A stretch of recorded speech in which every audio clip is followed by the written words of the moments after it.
Good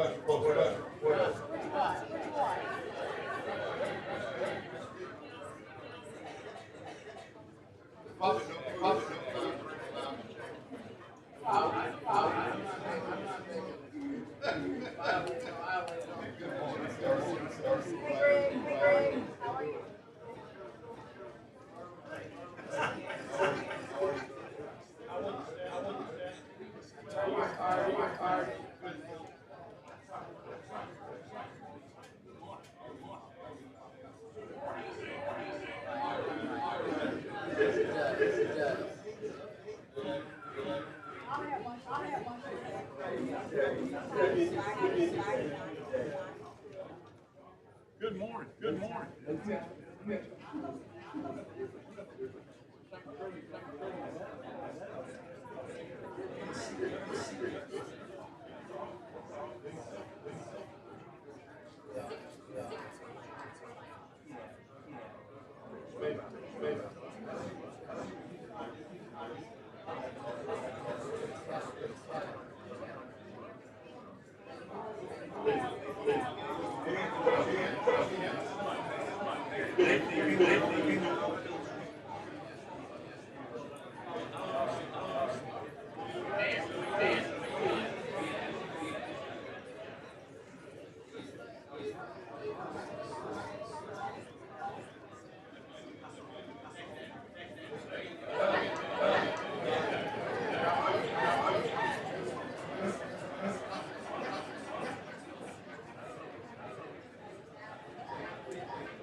I'm making sure that we're good to get going. Streaming's good, sir. Streaming. Wonderful. Merry Christmas.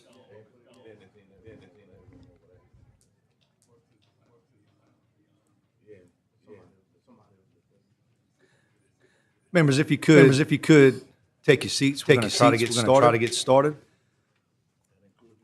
We had a little IT issue, so pardon our tardiness. Today's Tuesday, December 2nd. This is our 8:30 meeting here in Caddo Parish. This is the meeting of the fiscal year 26-27 Highway Priority Program for District 04, which encompasses Bienville, Bossier, Caddo, Claiborne, DeSoto, Red River, and Webster parishes. My name is Ryan Boryaka, Service House Transportation Chairman, and I represent Cameron, Calcasieu, and Vermilion Parish. So thank you all for having us up here, especially nice cool weather. That was a welcome change for us. I'm sure when I get home this afternoon it'll be 84, but the 30s weren't too bad. So what we're going to do is run through introductions. This is always one of the most well attended of our roadshow meetings by members. Rep. Bamberg, I'm going to start with Rep. Walters. If you want to introduce yourself, please your name and your district, please. Good morning, everyone. I am Representative Joy Walters from District 4. Glad to be here and glad to see everyone out this morning.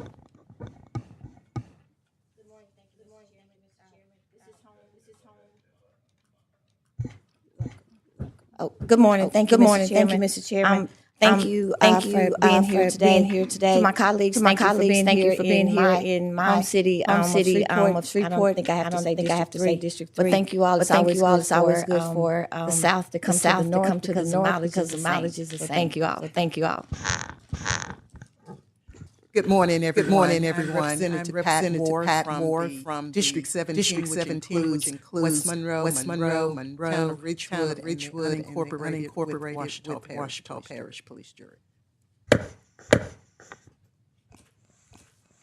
I'm Representative Philip Tarver from Lake Charles, District 36, Calcasieu Parish, South Lake Charles. And it's a pleasure to be here. Thank you for your warm hospitality so far. Been great. Good morning. State Senator Ed Price. I represent District 2, and it runs from West Baton Rouge, St. John Parish, the Mississippi River. Thank you. Good morning. I'm Larry Bagley. I represent District 7, which is Southern Caddo, DeSoto, and Northern Sabine. Thank you. Senator Alan Seabaugh, District 31, which is all the parts of 10 parishes, Caddo, Bossier, all the way to Alexandria, Winfield, and the west of Texas. Good morning. Dennis Bamberg, representing District 5, which covers South Caddo, Bossier, and Red River. And I did push Senator Seaball's button so he would feel home as a senator here for other people doing things for him. Representative Michael Miller, represent District 6, which is here in Caddo Parish. Mostly South Highlands, South, and far south running Rep. Bamberg. Good morning. I'm Wayne McMahon. I represent District 10, which is all of Webster Parish and the northern part of Bossier Parish. Live in Spring Hill. Appreciate being here today. Good morning. State Representative Terry Landry Jr. representing District 67, which is Baton Rouge. Thank you, members. We also have local elected officials in the room. You did that on purpose. Mayor Tom Arsenault. We have a few representatives who signed in as local elected officials. Skip them. Sheriff Whitehorn. Sheriff, thank you for being here, Sheriff. Mr. Quentin Ott with Congressman Fields' office. Mr. Madden. Gotcha. Nick Cox. Mayor. Good to see you. You left Senator Bassett at home this morning. Thank you for that. Mayor, City Council for Minden, Mr. Carlton Miles. Thank you, sir. Did I miss anybody? Mayor Bozier. Commissioner Stonegate Watts. Commissioner Stonegate Watts. She is my commissioner. Got it. Thank you, Rep. Nick, Mayor Cox. Got hollered at by him over an issue before. Yep. Sure did. Say it. And you also left out. We have my favorite Deputy Secretary of State in the back of the room. My wife Laura Siebel. On behalf of Nancy Landry. Thank you, sir. So as we mentioned, we're here for the highway construction program, fiscal year 26-27. We're going to hear from the department today on a few of the items that have changed within the department. We're fortunate enough to have Secretary Lede here to give us a presentation. He's going to walk through the highway priority program as well. Mr. Secretary, I think now's a good time to begin your comments.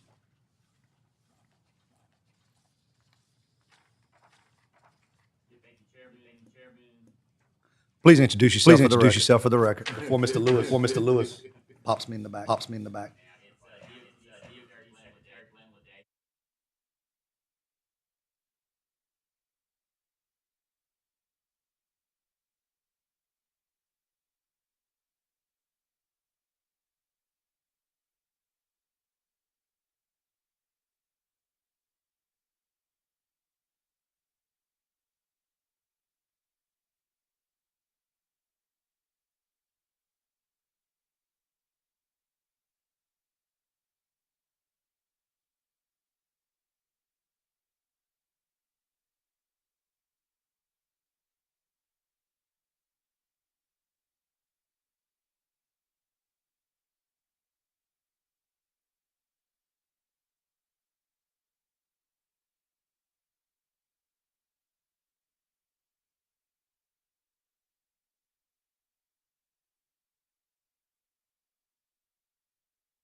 Give to you in a second. There we go. Mic is working. We will go through this in detail and obviously answer any questions that you have. Communication of what we're doing, transparency is critical in this transformation. It's an exciting time for the department. As you see in the legislation that you passed, and the work that we're doing now is critical to our state, and we are really excited about everything that comes here at DOTD. And so with that, I'm going to turn it over to Secretary Dauphinais. He's going to tell you a little bit about the project delivery work, and also the LTIF work, and also touch on the work in the district. Turn it over to our district administrator, David North. Before I do that, I do want to acknowledge all the hard work we have in the department. A lot of those folks are here today. They do work day in and day out. From the district that David's going to mention, as well as our leadership team that's here. They do a ton of work on this book as well, day in and day out. Engineer, design, and all of the work across our state. I just want to give them kudos for all the hard work that they do. And so thank you for your leadership. Thank them for their hard work. With that, I'm going to call up Secretary Eric Dauphinais. Thank you. Mr. Chairman, as he's coming up, may I recognize Senator Robert Mills with this former Robert. Thank you. Representative Jackson. Good to see you. Good morning. Just for the record. I just want to make it. No, you early today. Please introduce yourself for the record. Yes, sir. Eric Dauphinais, Assistant Secretary of Project Delivery for DOTD. I'd like to start by thanking everyone for attending. It's exciting. Great turnout. These public hearings are an instrumental part of our project prioritization and selection process. While these are the official hearings, also enjoy feedback throughout the year. Please feel free to reach out to each district administrator or myself with any questions, concerns, or input that will help us prioritize needs. Feedback from legislators, local officials, and the public are key parts of the project selection process, along with other factors such as existing conditions, daily traffic, safety concerns, maintenance costs, economic development, etc. We do utilize this feedback that we receive throughout the year to deliver projects that are important to the people that we serve. Legislation last year created the Office of Transformation and Office of Project Delivery. Both of these offices aimed at enhancing efficiency, effectiveness, and accountability within DOTD. Since then, we have launched new initiatives to modernize internal processes. With respect to project delivery, office that I'm the head of, we are evaluating and streamlining the entire process, including project prioritization, updating our project delivery framework, task and responsibility-oriented project management, and a new project reporting system for transparency, and even contract administration and construction fees consistency.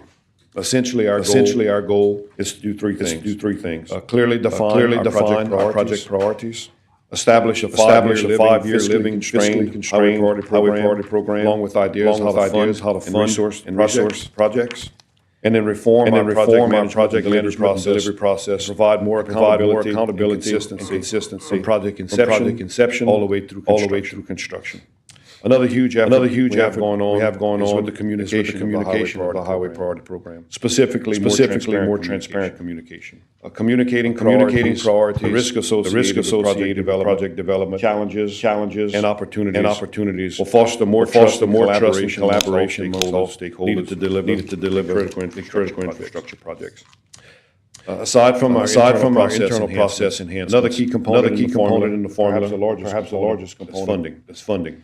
DOTD has historically allocated all federal and state dollars in each fiscal year.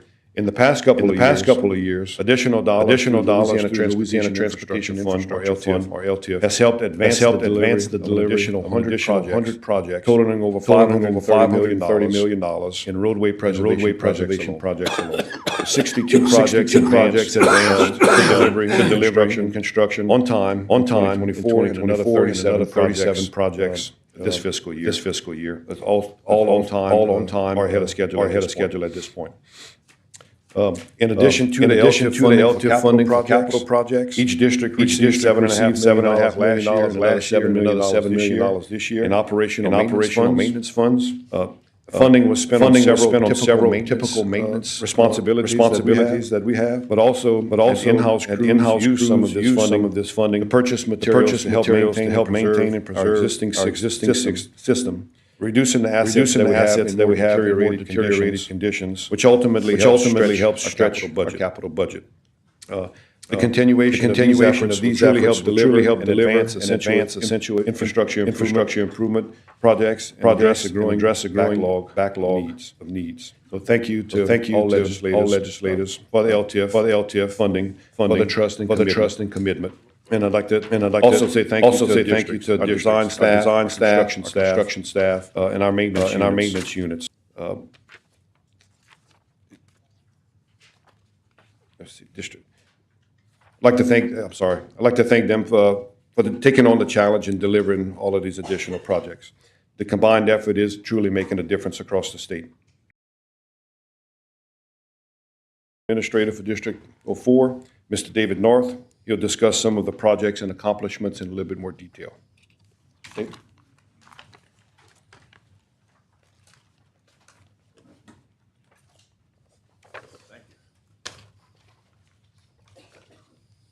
Good morning, Mr. Chairman, committee members. Thank you for coming to vote to this report. District 04. I would like to introduce some of my staff who are here.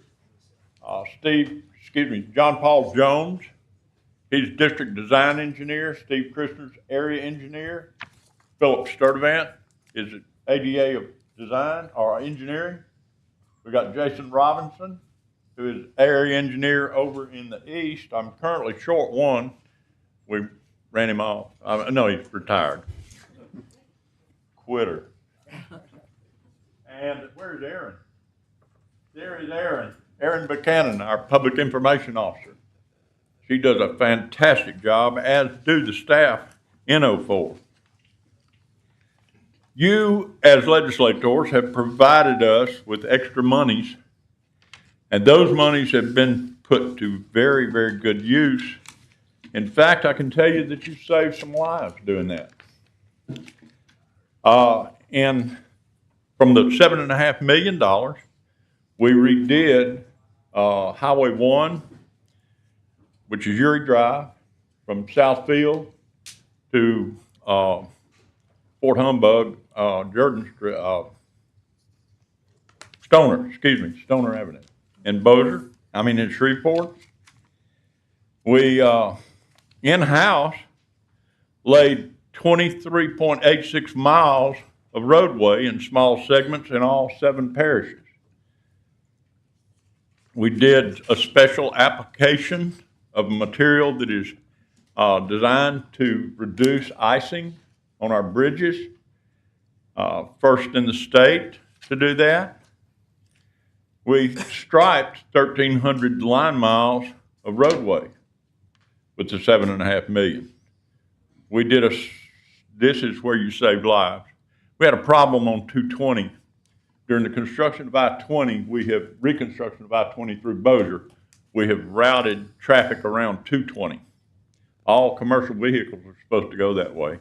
And we had a segment in and around the I-49 interchange where, for some unknown reason, not because of slope, not because of water getting off the roadway, but we were having an awful lot during rainstorms of trucks that would just lose control. And we were able to do a surface abrasion on that, and going from a couple of crashes or a crash every time it rained real hard, we went to very near zero. And that's a direct result of the monies that you gave us. We also were able to replumb our visitor center out on I-20. That is a very, very significant set of accomplishments for the $7.5 million. And this year, you gave us some more money. We have so far laid over 24,000 tons of asphalt with those monies throughout the district. And I'll shut up in just a second. I have some key metrics, and we've got some change as a result of the things that you have done and the things that the department has done. 6 years ago, we were on a 300-year cycle for resurfacing our roadways. We're currently on a 44.8-year cycle. That's still twice what the design life of the pavements are, so I want some more. Send me some more. But that is a significant reduction in cycle time for our roadways. We have, in the last 5 years, overlaid 279 miles of roadway. On system bridges, we have replaced 41 in the last 5 years. It has gone from a 600-year cycle to a 139.8-year cycle. So the new ones, we're designing them to try to last for 100 years, so we're catching. Everything that we do, everything that we touch costs money. Every time I have a contractor that has to wait on a decision, it's costing him money. For us to do a chip seal, it costs about $200,000 a mile. For a thin overlay, about $1 million a mile. For a medium overlay, $1.75 million a mile. Structural overlay moves up to $2 million a mile. An in-place stabilization is $2.25, and a major rehab with concrete is about $1 million a mile. The typical duration for a project is a year. And it's moving up to a year and a half because we're having more and more things that we have to do to assure that they're designed correctly. The payoff for that, statistically, is 10,000 to 1. For everything that you change in design, for every dollar you spend on design, you're saving $10,000 versus doing it in the field. Now, slight changes, slight modifications are handled on the fly. We do them literally in days. But for major design changes, if you don't get the design right, you don't have a project you can build. With that, I'll close my presentation, and I appreciate the opportunity to testify.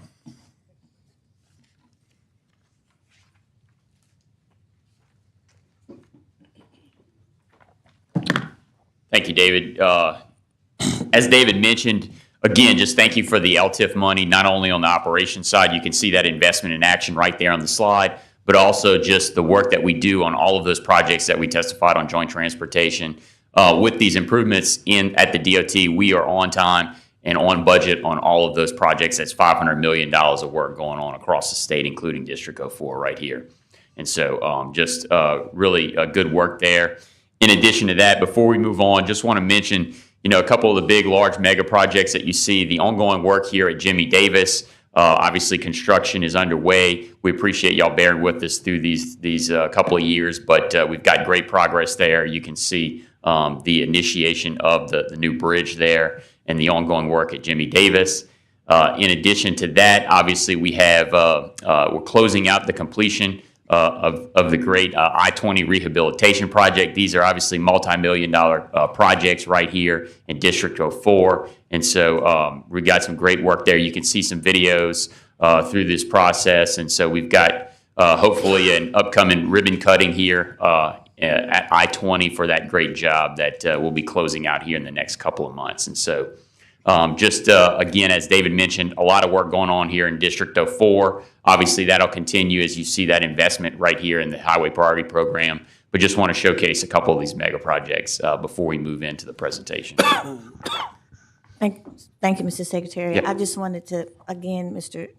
Chairman, thank you for starting off with the Jimmy Davis Bridge. I did want to recognize Chairman Beryl Peacock, Senate Chairman, who in this city was the champion for the Jimmy Davis Bridge as well as the I-49 corridor. And thank you for all the work that you've done, Senator Peacock. Yes, thank you. Representative Bagley. I also want to shout out, I guess, to Mr. North. The times I've called him and I talked to other legislators to be sure it's just not me. He is, I've never called him and he didn't say, let me see if I can do something. Not always could he do it, but he always did listen. He always called me back. Normally I caught him wherever he was, and I do appreciate that. And especially with some of the other services that we work through in the state, he's somebody I can always count on. Thank you. Thank you. Representative Bamberg. Yeah, we've had a lot of conversations about the Jimmy Davis project, and we are super excited about that corridor between Caddo and Bossier. I keep getting the same question from some people as why is the Jimmy Davis corridor on the Bossier side going to be asphalt versus concrete? I think that may be a exit route for Barksdale Air Force Base and different things like that. And the maintenance on that may be a little higher with asphalt. So I was just want to see if you had any comments on that. Yeah, thank you, Representative Bamberg. I think that through that process, obviously through the design builders design process, they made that selection. Obviously, a number of factors went into that, as I understand. The rideability, obviously, it's quieter. It allows you that ability to overlay it over time. Obviously, there's a life cycle process there, but I think that overall, I think the design build team felt like that was the best selection for that roadway when they looked at everything that needed to be done in terms of how to get it constructed, how quickly they can get it constructed, and then the benefits of asphalt. And so that was that selection that was made by the design build team and then ultimately approved by DOTD. Okay, as long as we keep allocating money to Mr. North to fill any potholes that asphalt occurs, we'll be okay with that, I guess. Certainly. Yeah. Representative Jackson. Yes, thank you, Mr. Chairman. Thank you, Mr. Secretary, and thank you for the work that the department is doing. Thank you, David, for always answering my call. And I agree with Representative Bagley. Even if you cannot make things happen, you always try to figure out how we can do it at a later point. And I think we'll talk about one of my priorities later on. But I think throughout the width and breadth of our district here, that entire DOTD district, we can see quite a bit of activity going. Even I think y'all just replaced the lighting again on the 220 bridge. I'd love to know why they always go out, but I do see the major improvement there. And as far as the I-20 project is going, David, there is something going on about the signage that we were talking about with Cordish. Do you know, or do you have an update as it relates to the signage process? I know they were eager to switch out the Diamond Jacks sign. They didn't want people to think that they were still coming to Diamond Jacks. So I know we had those conversations. If we could get through the Highway Priority Program presentation first, then we'll get into individual issues. Got it. Well, again, thank you, Mr. Secretary. I know y'all hit the ground running. Archie Chasson with the Office of Transformation and Highway Construction Program. I think that's going to move a lot of these projects along. I know one of the charges that we gave the department was, if we give you this money, can you deliver? And I know y'all are working very hard to deliver on these projects. And it sounds like some of them even coming in under budget, which is music to all of our ears, because I'm sure everybody's going to start trying to figure out what other projects are left out there. So again, thank you so much, and I'll continue to look forward to working with you and your team. Yeah, thank you, Representative Jackson. We'll cover those questions, but yeah, to your point, all of the LTIF projects are on time and either on budget or under budget. And so we've made that commitment and following through. Great, and we're very excited about at least getting started on that Hearn Avenue project. Yep, that's right. Thank you, sir. Thank you, Mr. Chairman. When you say on time and under budget, when we had the Boston Consulting Group report come up with some data points, I seem to recall the project delivery time frame generally was a 20% clip, around 26% of the time we met our internal deadlines. With the LTIF funding which was appropriated in June of 24, round one, and June of 25, round two, the $500 million total. I believe in joint transportation, just for the benefit of all the committee members and the public here, the testimony from the department was 100% of that funding had been subscribed. Those projects were constructed. I think there was one project remaining that needed to go through closeout in one fiscal year's time. So just for the record, we have seen project delivery timeframes improve almost 100%. And so we're going from the mid-20s to practically 100% meeting our own timeline. So kudos to the department for that. Thank you, Mr. Chairman. Yep, very proud of that. With those thoughts, we will progress into the Highway Priority Program presentation for FY 26-27. And so what we'd like to do today is really give you a broad overview of the Highway Priority Program, touch on the project selection process, and then, of course, cover that investment for this fiscal year, what it looks like statewide, and then touch on the district, and then obviously answer any questions. Obviously, this process, it's critical to get public feedback, and I know we have a lot of folks in the room who are eager to do that. So a lot of this is about getting your feedback and getting the public's feedback so that we can take that and finalize the plan and present that to you. So with that, I'll jump right in. As you know, every year, this is really the process that we prioritize our investment. We look at ways to ensure that taxpayer dollars are utilized effectively at the department for our critical transportation infrastructure. And so you can see there some of those key bullets. It outlines the road and bridge projects which will be funded, but probably most critically, it outlines the projects that will be let for construction in this fiscal year. And so that is really what we're here to talk about today. And so when we sit down and look at that, we have really 5 main goals and objectives. You can see there, preservation of the system is first and foremost. We are making sure that we are preserving our transportation infrastructure in a good state of repair and optimize the usage of it for our citizens. Second is the operation of the system. How can we support a resilient transportation system encouraging innovation and technology for all of this work, and of course taking into account any evacuation routes are part of that goal and objective for emergency events. Third, but certainly obviously at the top of our list, is the safety of the system, improving the safety of our system. Obviously, we're trying to get to net zero fatalities in transportation, and so this is critical. It's one of the critical agenda items for the Federal Highway Administration, and so anything that we can do to improve safety for both motorized and non-motorized users of our system. Of course, expanding the system. We want to relieve congestion. We want to build this for economic development. We want to increase the accessibility for the people for goods and services. And so that is a critical goal and objective. And then finally, all of this feeds into improving the quality of life for our citizens. And so you can see what we're doing here is trying to foster multimodal commerce across our state. And so for those reasons that you see here are the 5 main goals and objectives of the Highway Priority Program. And so what does that mean when you look at these projects? Those goals and objectives feed into really 5 project types. Obviously, preservation first. That type of work includes pavement overlays, patching and bridge maintenance, and those types of efforts to make sure that we are preserving what we have. Our 17,000 miles of roadway and 13,000 bridges across our state. You'll see that's the largest piece of the pie in this investment. Second is that capacity type of project. And so what we're talking about there, roadway widening type projects, new interchanges, and any other ways that we can expand the system to relieve congestion. Of course, operating the system is critical in doing work for motorist services. You can see those types of projects often include traffic signal upgrades, lighting, drainage repairs, and other efforts.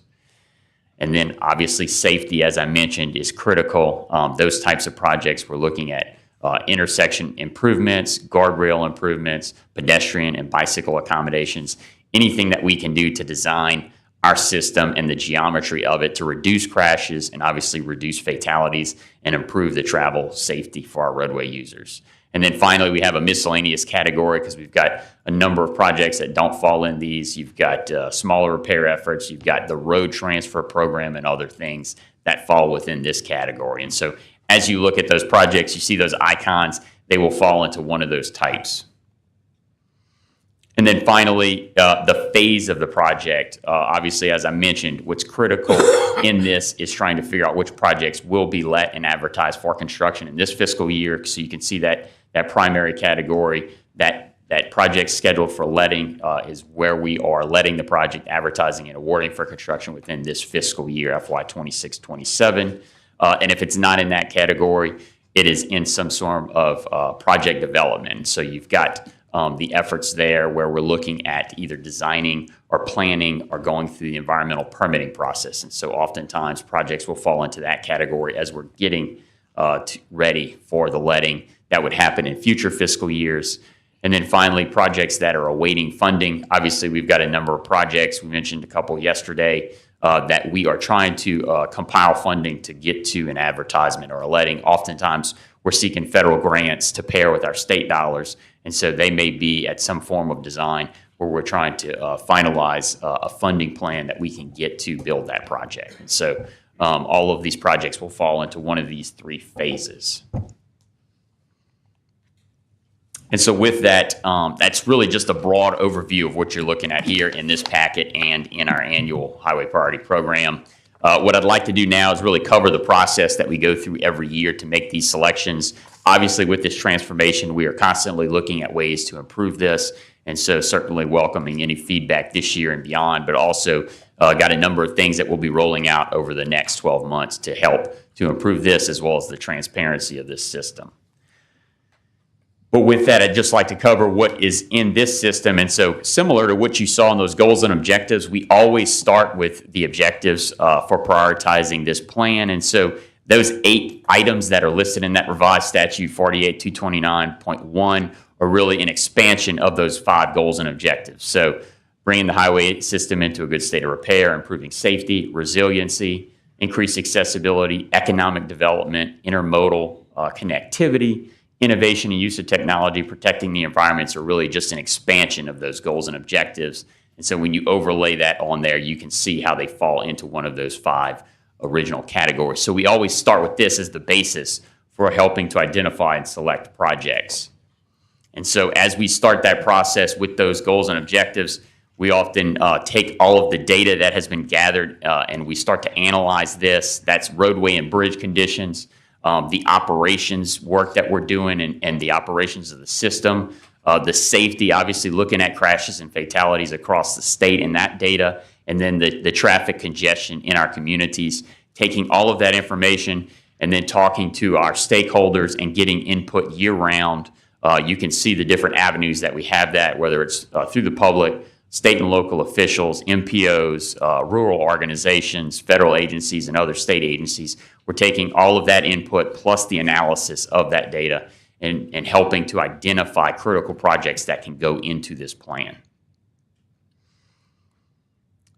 And so, of course, with that, that stakeholder input and that technical analysis, we're able to work with our project selection teams, make recommendations by talking to the districts and talking to you, and then obviously really cross-analyzing that with our state's long-range plan, the 10-year plan for our program, and making sure that we are progressing regionally to achieve all of those objectives. And then, of course, figuring out available funding. Where can we pull federal dollars to partner with the state dollars that y'all are giving us so we can build bigger and better projects?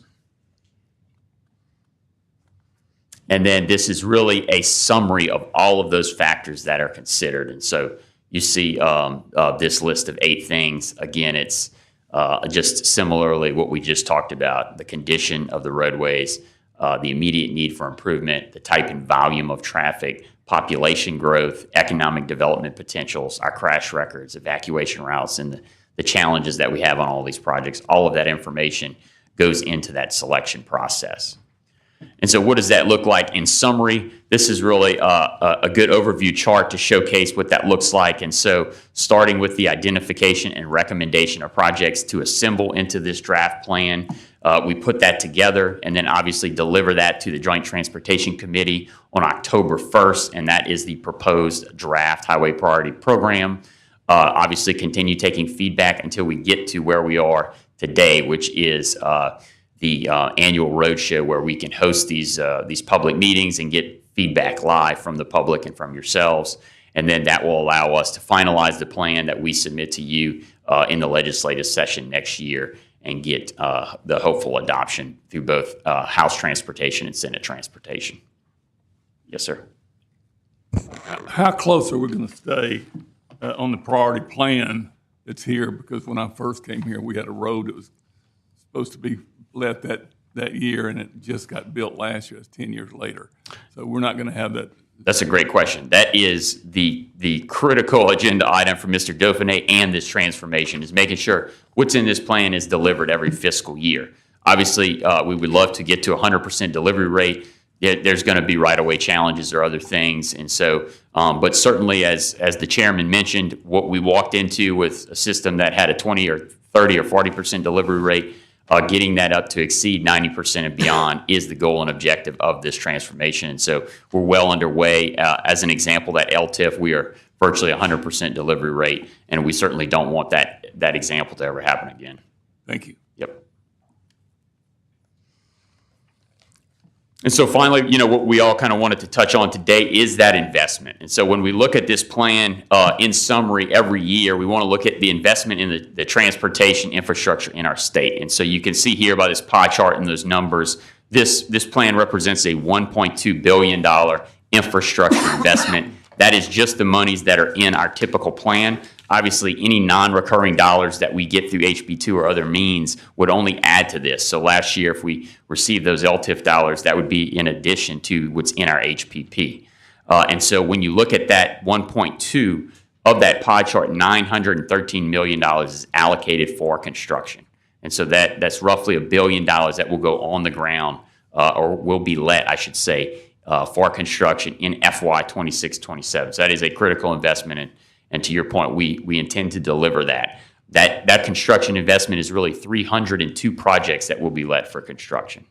And so the additional amounts of that get to the $1.2 billion is everything that's going on in pre-construction, the environmental, the engineering design, all of that work to get these other projects that are not going to be let, to get them ready for the next fiscal year. And then finally, we've got the work that we do on inspection and CE&I, engineering during construction efforts, as well as contingency that make up that $1.2 billion allotment. And so when you look at the pie chart there, you can see that biggest piece is the preservation side, $553 million, obviously followed by of course, miscellaneous has a number of things. You've got the safety category and the operations category, but this is that broad breakdown of what's in this HPP.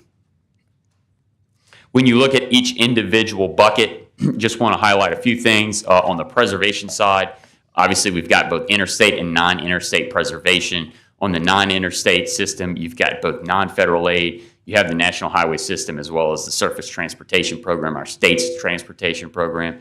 And so those are large buckets. We also have road preventative maintenance. And then you've got, of course, the bridge work that we do on the preservation side, both on system and off system. And of course, obviously that's an expensive effort. And so you can see that on system bridge is a big chunk of that $553 million bucket. With that, yes, sir. A question. Yes, sir. I represent a rural area. And so these roads, we have a lot of roads, a lot of problems with the roads. That's why I know Mr. North so well. There's always something happening, oil trucks, that sort of thing.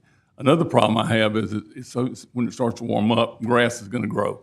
And a lot of those places, I've been called to places it's impossible to see either way when you come out on the road. And I'd call Mr. North, and he'd say, well, we got all our tractors working, a lot of them aren't working. And so are we going to make plans to upgrade our clippers and those sorts of things so we can keep those things clean? Yeah, it's a great question. I think we would love to do more mowing and litter. As you saw in the investment in action slide, we've got the most litter we've ever picked up, as well as we're doing really every different way that we can either cut the grass or pick up litter. We've got either contract services, in-house work. We're partnering with local municipalities. We're doing everything we can.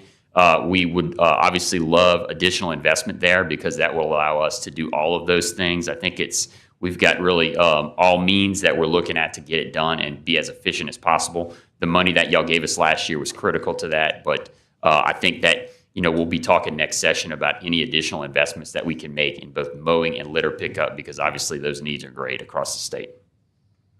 Thank you. Just hit on a couple of things before I close out. Operations and motor services, you've got ITS, the intelligence traffic systems, all the work that we do on traffic control devices. You can see this has a litany of things in it, from rest areas to access management, ferries, ADA, movable bridge maintenance. It's a ton of work there on the operations and motor services side. On the safety side, you've got $73 million, obviously a piece in there for railroads, but across the state spending $62 million on safety upgrades. And then finally, our miscellaneous categories where we've got the TAP program, the transportation alternative projects. You've got the federally mandated electric vehicle through NEVI. You've got intermodal connectors, the road transfer program, obviously over $24 million every year, and then other items in there to make up that total category. But as you saw, that makes up that total investment of $1.2 billion, and $913 in construction. And then finally, before I close out, is obviously really the ongoing work that we're doing here in District 04.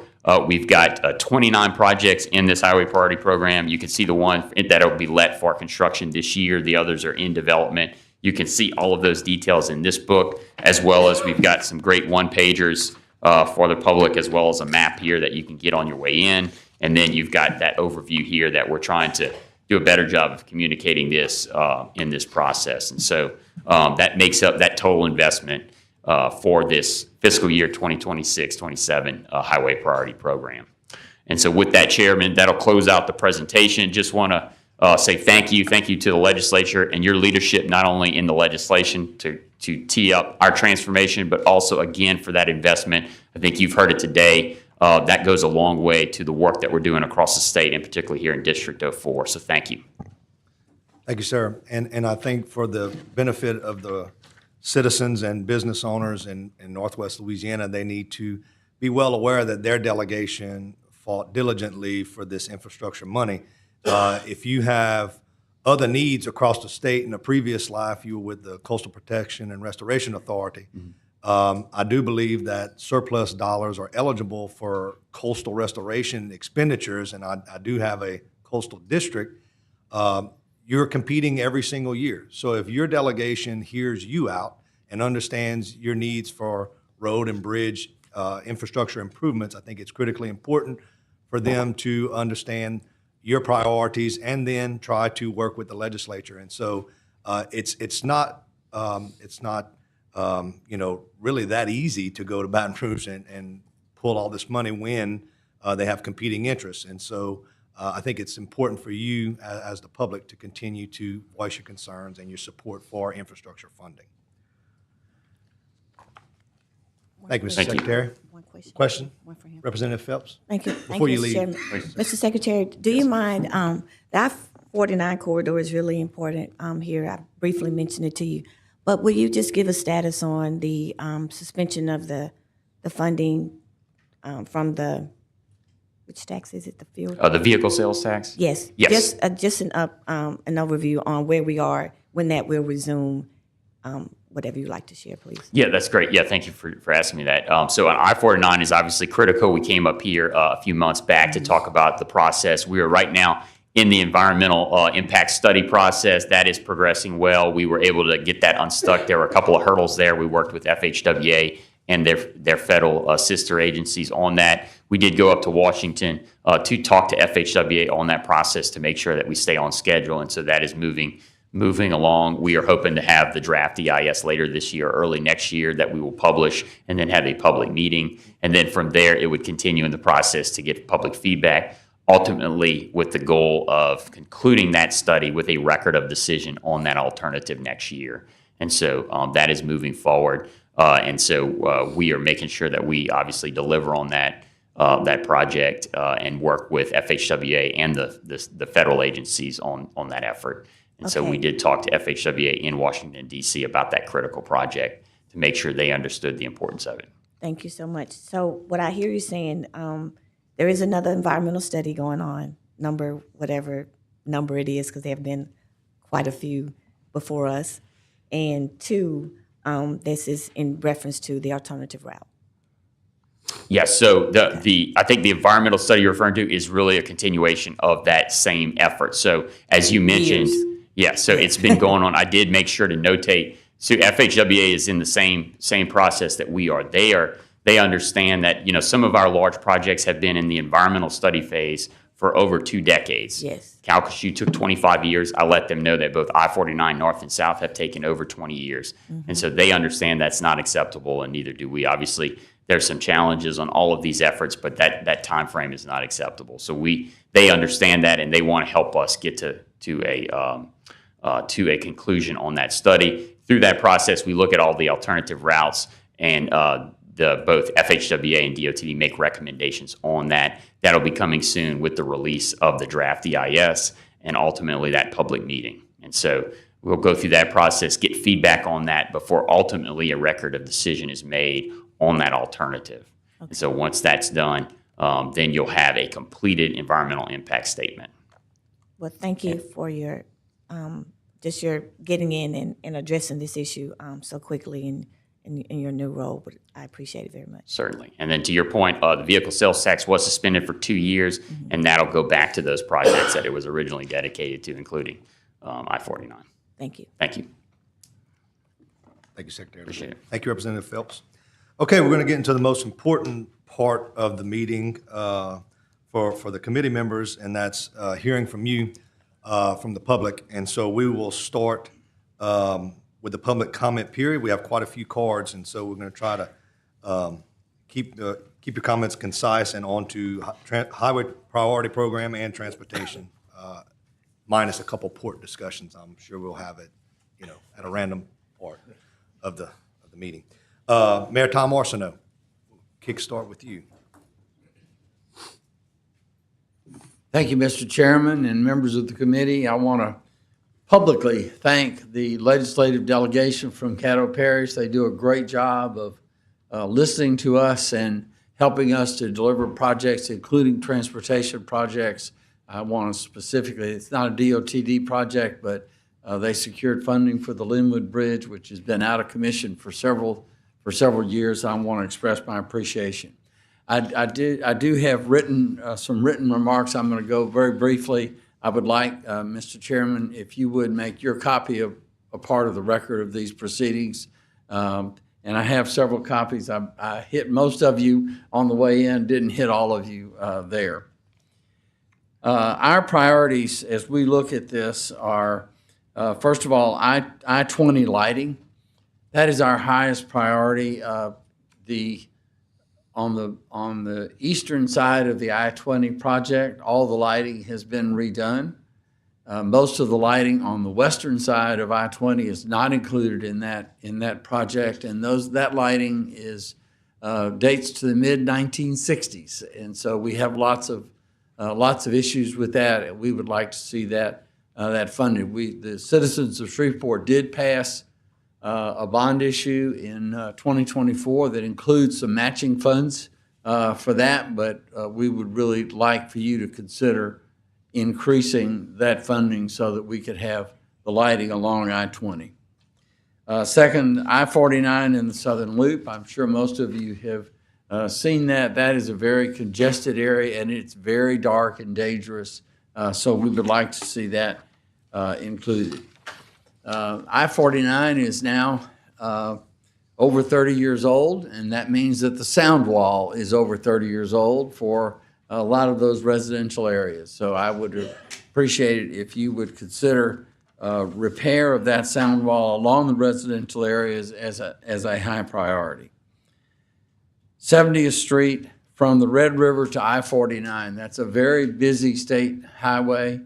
It obviously includes the approach to the Jimmy Davis Bridge, and that is particularly when the bridge is built, there's going to be even more traffic there. It's a very high trafficked area. It also, particularly from I-49 coming into the city to the east, it is a gateway for our city, and therefore it is very important that it be maintained and improved. And then finally, although Kings Highway is not a state route, it remains one of the most important medical and economic corridors in the region. We are pursuing funding through capital outlay, but we believe its regional importance merits attention. We encourage DOTD leadership to be aware of this project and to support it where feasible as discussions progress. Let me express my appreciation for your having your meeting here. We hope we have been accommodating to you, and we really appreciate the work that you do in Baton Rouge. We appreciate our delegation, particularly the members that are here. They've worked very hard to represent the citizens of Shreveport and Caddo Parish well, and we appreciate you. Thank you very much. Thank you, Mayor. Eric England.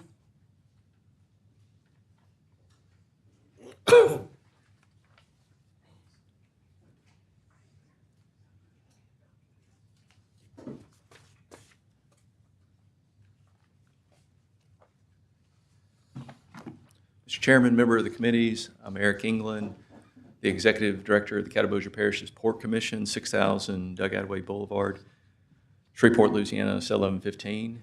There'll be other folks talking today about the Port Priority Program. I'm addressing the I-69 service road.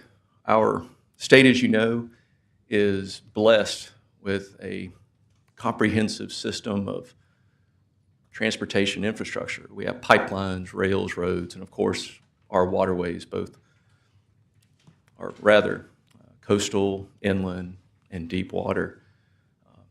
Interstates, particularly, we have I-20, I-49, I-10. Interstate 69 is the mid-continental highway that runs Port Huron, Michigan to South Texas. And Louisiana is a portion of that roadway project. A record of decision has been reached for the project, and it'll be an interstate that'll travel through our area. We know that there are other transportation priorities ahead of this one, but more particularly, I would like your support in the coming months and the coming years of a project that is in the foreground, which is the I-69 service road. Within the I-69 record of decision is a 10-mile stretch that connects the Catawba Parish's Port Commission and our 5,000-acre complex to Interstate 49 with a relatively short roadway. It's only 10 miles from the port to I-49. This roadway project today is less than $100 million, and the project cost is estimated to be, right now, $80 million, roughly. Of course, as you all know, with transportation funding, working under the FHWA guidelines, every year that ticks by, you have to place on there an inflation index. So every year that ticks by, you're adding another inflation amount, 2-3%. So time is of the essence for this project for us, or we're going to continually be looking for funding. In summary, we have a project that connects an inland port to an interstate system. Through the years, starting with this roadshow, with this hearing, Dr. Eric Calavoda sat with our port and explained that there was $15 million remaining in the I-69 Record of Decision environmental impact process. We took that $15 million and matched it with local funding from the area parishes. We took some $200K money. We even received an infra grant for over $20 million, and we are at the $80 million level. Your team at DOTD is doing a great job right now. They are in the field surveying. We'll soon be designing. We'll be doing right-of-way acquisition. But time is of the essence, and I implore you to do everything you can for the I-69 service road, because it's a project that can be built. It can be commenced during your terms. It can be completed in a foreseeable future. And most importantly, it'll help build the Caddo Bossier Parish's Port Commission to an even higher level of an economic development powerhouse for this region, landing manufacturing jobs because of the connectivity of the project. I thank you for your support, and I'll be glad to answer any questions now or in the future. Thank you. Thank you, Mr. Dean. David Madden.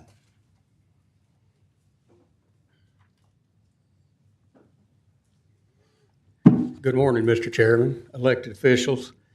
Thank you so very, very much for you taking your valuable time to come to North Louisiana, where we do have snow and ice and trees. And please introduce yourself for the record before Mr. Lewis. David Madden, Minden, Louisiana.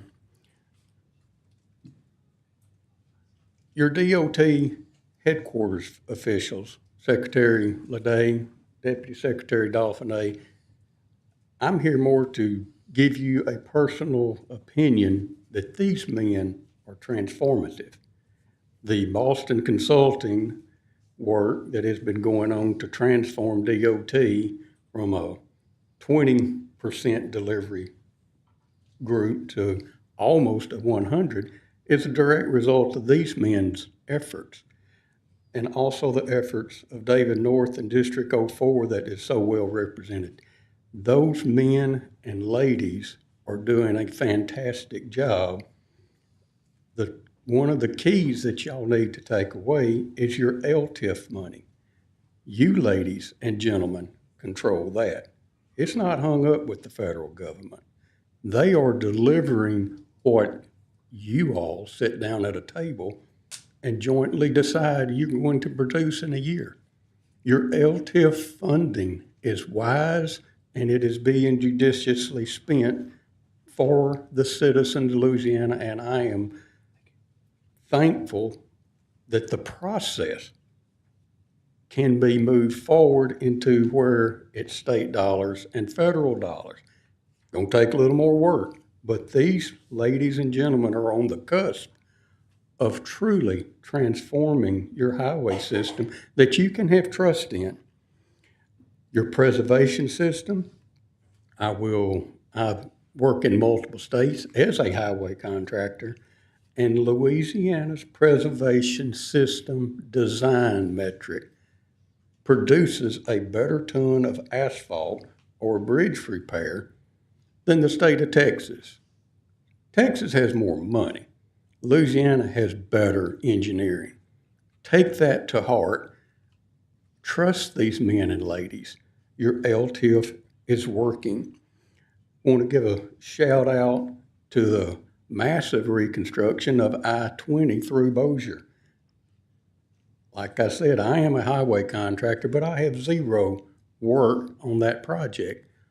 But being a public citizen driving through it back and forth, I can 100% assure you that it is being executed judiciously and in a very, very professional manner from the highway department and from the contractor, who is one of the best in the regional South. You're getting an excellent value. They will open that rascal soon to the betterment of the community.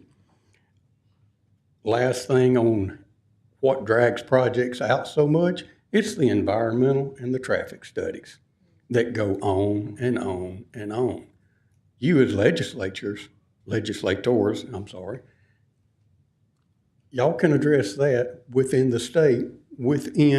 state dollars, that if we're reconstructing a project in existing right-of-way, nothing new, you have the authority to create a law to waive all of these environmental studies. If you remove a bridge and put a new one in place, you have not done anything to the environment that is not existing now. Cut the red tape, unshackle these men and ladies, and let them build your state. Because commerce for our state, while we have the best rail system, we have 6 Class I railroads in Louisiana. We have the best and most advanced port and river system anywhere in the nation. And all of that commerce has to eventually get put on a truck for Amazon to bring it to your home. Commerce began at the end of your driveway this morning. That's where it started. For you to get from your house, bumping down roads that you want potholes fixed, you, ladies and gentlemen, are directing our future. I'm here to tell you that your implementers, Secretary Leday and his crew, are doing, in my opinion, an excellent job. And thank you for your time. Thank you, Mr. Madden. I think we'd holler co-authors at some point. That was pretty good. Jeffrey Goodman.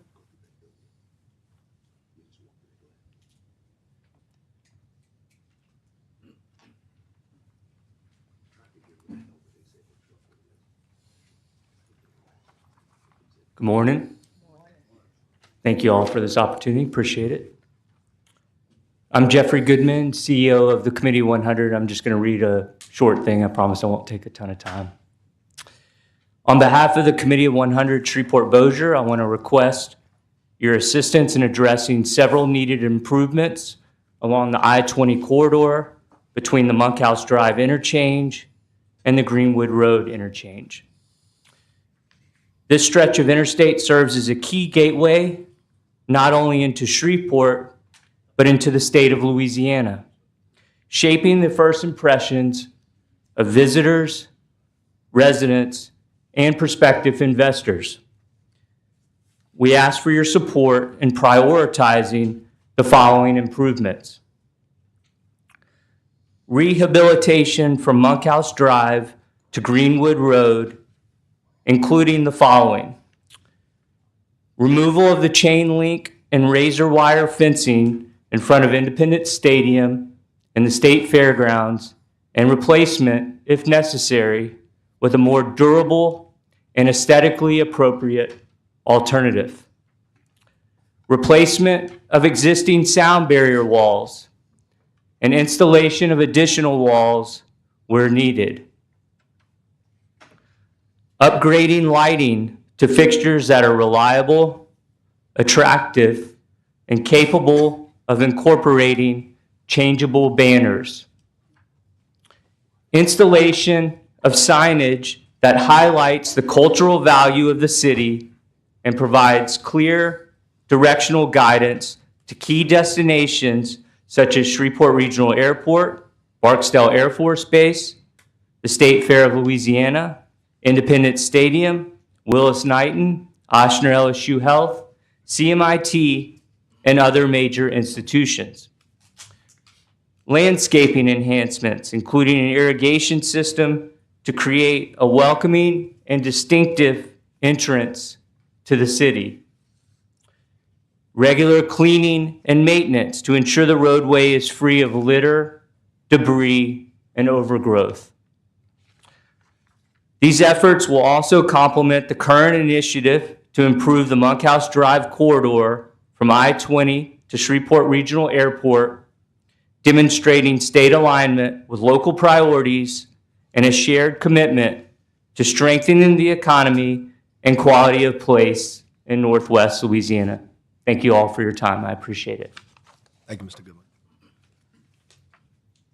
Mayor Nick Cox.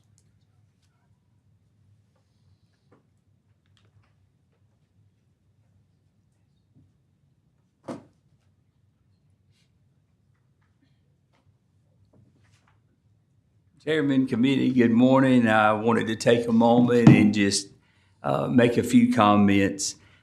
The presence with DOTD lately in the city of Minden, I've been in politics for 10 years. Please 3 years. Please introduce yourself for the record. Oh, Nick Cox, mayor of the city of Minden. I've been in politics for 10 years, 3 years as the mayor. And I think this is the most presence I've seen of DOTD ever. In the city. They've done a lot of striping, a lot of requests that we've asked for. They've complied with. A lot of patching work has been done. I'm looking at this map that y'all provided today, and if we could get this Highway 79, as it says on here, done, that project, that would be a home run for the city of Minden and for Webster Parish. And it would even help neighboring parishes. We have a lighting project on the interstate that we're desperately wanting to get. As everyone has already stated, lighting on the interstate is very important to your local municipality. Also appreciate seeing all the bridges in the parish that are listed to be repaired. That's been an urgent need for our local economy to have good and updated bridges. You know, there are 5 highways that run through the city of Minden. And Minden's not a really large city. It's 15 square miles, and a lot of our major roadways are state highways. And so when they look good, the city looks good and everybody looks good. And so making these highways a priority are important to us. And lastly, I just want to state that I'm really proud of the team that's been assembled by the governor with our new secretary. Minden's a long way from Baton Rouge. It's an awful long way, but I can feel the leadership in Minden that we have now with this team that's assembled. And so I'm very appreciative of all the attention they've given Minden. Look forward to a good cooperative relationship. I appreciate Mr. North and his team and all that y'all do. Please, if y'all do fulfill what you said here on this map, you'll have one happy mayor on your hands. Thank you very much. Thank you, Mayor. Can you get Rep. McMahon to be happy too? Oh, no, not necessarily. You need to be a party to some of our conversations. Next up, Timothy Magner.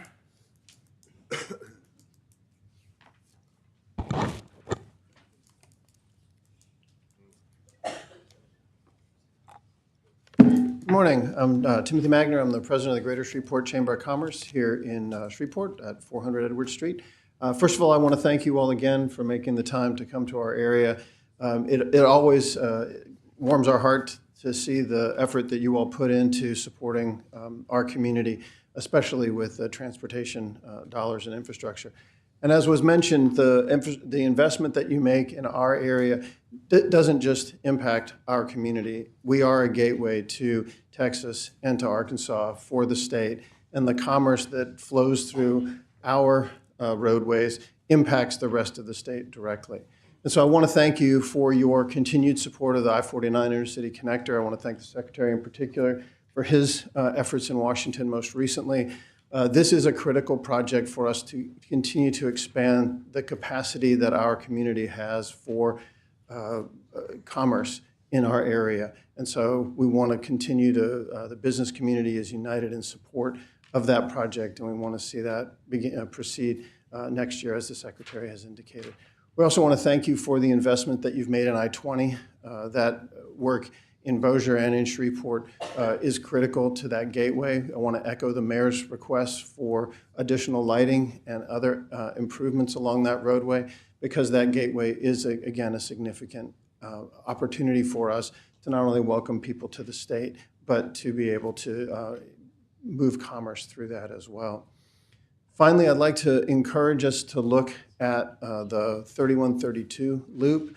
The construction on I-20 has made that loop open to significant truck traffic. The level of truck traffic on that is far in excess of what it has historically had, and that has led to an accelerated degradation of that roadway. And so I think it's incumbent upon us to ensure that we continue to have that as an important thoroughfare in our area, and one that requires additional visibility through your highway process. In sum, I would just like to again thank you for your efforts to invest in our community. Thank you for your efforts to support commerce in our area as we support commerce throughout the state. Thank you very much. Thank you. Michael Norton.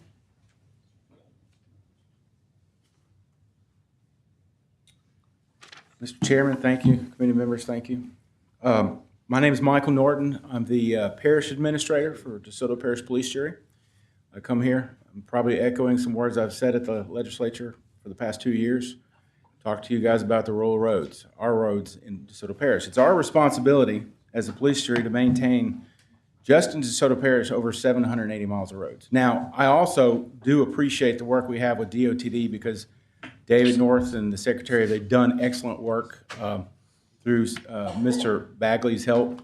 We've had 3276 has been redone, Highway 5 has been redone, 175, I think they're near completion on that. Those are just the state roads. My issue is the rural roads. We have over 780 miles of rural roads. A third of those roads are asphalt roads. I don't want to bore you all with more of the statistics that David gave you earlier. You know what it costs to build a mile of road. We have 780 miles of roads. Much of that is in disrepair. We are enjoying the success of the early Haynesville Shale bust that happened in 2008, 2010, 2012. There's a result of that bust is we have serious degradation of our infrastructure. Our roads are they're going to pot, and the locals are left being responsible for those roads, and we don't have the funding. Part of that funding comes from, as some of y'all are aware, a severance tax that comes out of the Constitution. The severance tax is now, the cap that's been in place has been in place for over 20 years. In 20 years, over $1 billion has come out of DeSoto Parish alone. That's $1 billion with a B. In the past 5 years, $586 million has come out of DeSoto Parish. Those are statistics that I've gotten from the state's annual report. Those are not statistics I've made up. Y'all are aware of that. We need those dollars. I'm here to advocate for releasing the cap. Get us those dollars so we can fix our roads. And I appreciate your time, and if y'all have any questions for me, I will make myself available. Larry knows how to get in touch with me. He has my direct line. So thank y'all. Appreciate your time and your service, Mr. Norton. Previous life, I was a parish administrator, but Tim Weaver with Caddo convinced me to get out of that. Mr. Chairman.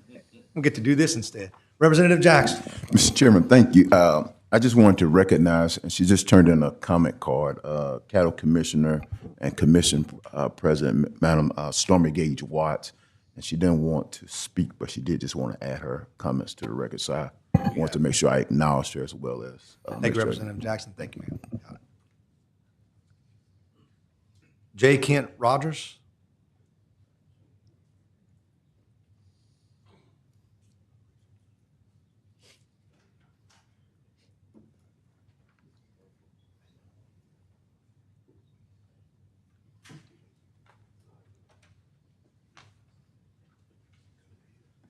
Good morning. J. Kent Rogers, Executive Director, Northwest Louisiana Council of Governments. NLCOG is the MPO for the northwest corner of the state, representing Caddo, Bossier, Webster, and DeSoto parishes and the municipalities therein. You've heard from several of them so far, and we support all of their projects and their programs moving forward.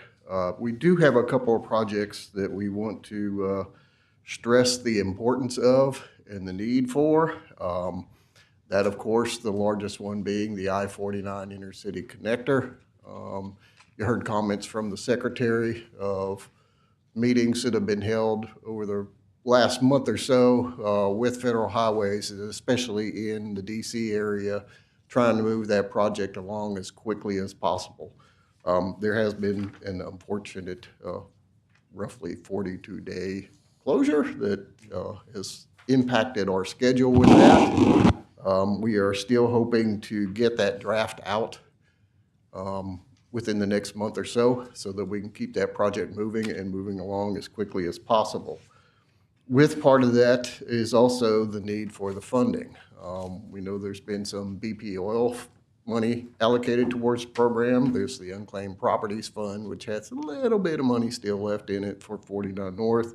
And then, of course, the vehicle sales tax. And the renewal of those funds going into the mega projects is going to be very paramount when we go to DC asking for those large dollars to ultimately construct that project.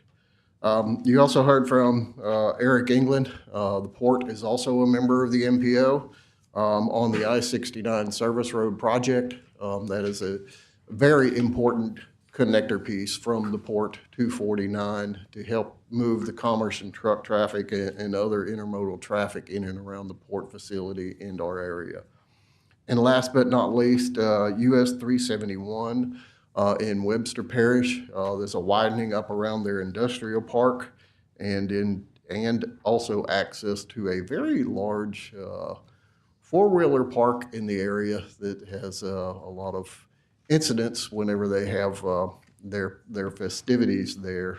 It's partly a safety project, but also a widening project to help with the access to their industrial park in that area. But again, we support all the projects from our member agencies and from the local jurisdictions. And if you have any questions, able to answer. Thank you, Mr. Rogers. Appreciate it. Dr. Catherine Beauregard. Bill Robertson.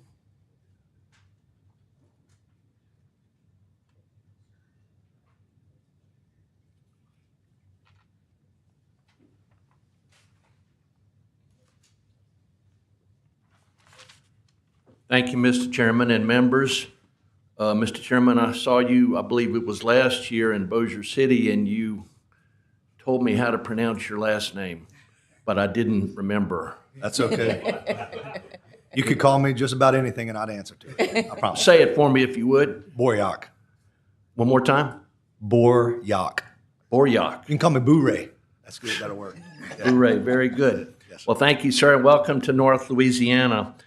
I have some remarks that I've prepared. If I could hand them over to Mr. Jackson, maybe he could pass them down the row. And introduce yourself for the record, too. Even though I called your name to come up. Bill Robertson. I live here in Shreveport, 214 Leo, 71105. I wanted to praise the mayor for passing his bond issue last year. I believe he's dipped out. That's including a lot of improvements to city streets, which are very, very important to us here in the city. I want to reference a comment Ms. Moore made earlier about mileage. It reminds me of something that Foster Campbell told me years ago. I worked for him for 20 years. He was advocating an LSU football game in Shreveport one time a year. Apparently, we used to play Arkansas here quite a bit, and that trend has not carried on. And LSU said they couldn't afford to come up here because they'd lose a bunch of money. Our stadium is half the size of Tiger Stadium. But while he was campaigning for that in the legislature, he was on a radio station in Baton Rouge, and a lady called in and said, "Mr. Campbell, you know how far it is from Baton Rouge to Shreveport?" He said, "Ma'am, I believe I do. It's the same distance as Shreveport to Baton Rouge." And she started laughing. And, you know, it's pretty meaningful to me because I was born and raised in Baton Rouge, but I've lived in North Louisiana 40 years and travel I-49 quite a bit. My dad used to complain about the lack of a good north-south highway all his life because he was raised in Minden and then moved to Baton Rouge to raise a family. But anyway, I'm not here for all of that. I'm here to talk about the inner-city connector. When I retired from state government, I started looking into this project. It had been told to me many years ago by a planner that it was a bad project. And I didn't understand that really at the time, but I've read about interstate highways, mostly in urban areas, and it seems like through the years, the federal government and the states have decided it's not such a great idea to carve freeways through cities any longer. But here we are trying to do it here in Louisiana, right here in Shreveport where I live. And it's a poor neighborhood that's struggling to survive, trying to rebuild, but it's got red lines all over it because of this project. Nobody wants to invest there because they know there's a freeway coming. So the good news is that we have a loop.